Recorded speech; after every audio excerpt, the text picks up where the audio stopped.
Jamal Abdulai, a lecturer in the Department of Computer Science, and I'm researching into mobile money transactions. We are currently developing a technology that will make mobile money transaction very easy and very efficient.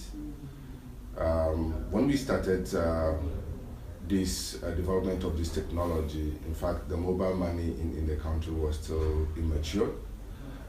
We had cases where if somebody wants to do mobile money transactions, somebody wants to give out money to somebody, the person would have to first of all go and look for a mobile money vendor and either get money into his mobile money wallet and be able to do that transaction himself, or allow the mobile money vendor to do the mobile money transaction on his behalf.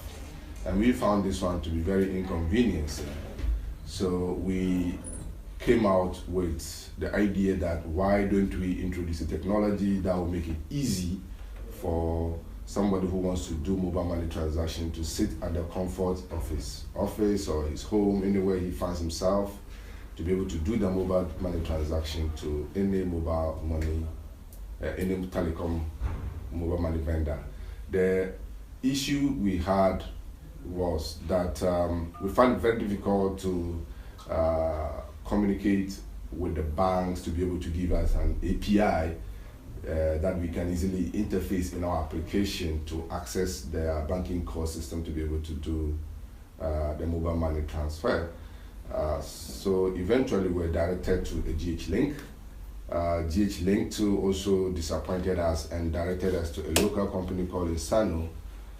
So we signed an MOU with Insano, who was ready to give an API to be able to interface with this particular software we're developing.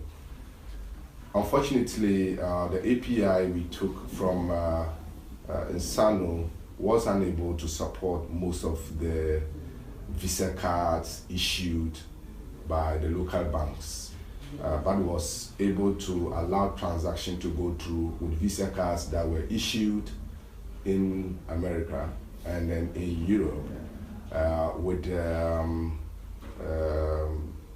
visa authentication. We have visa verified authentication.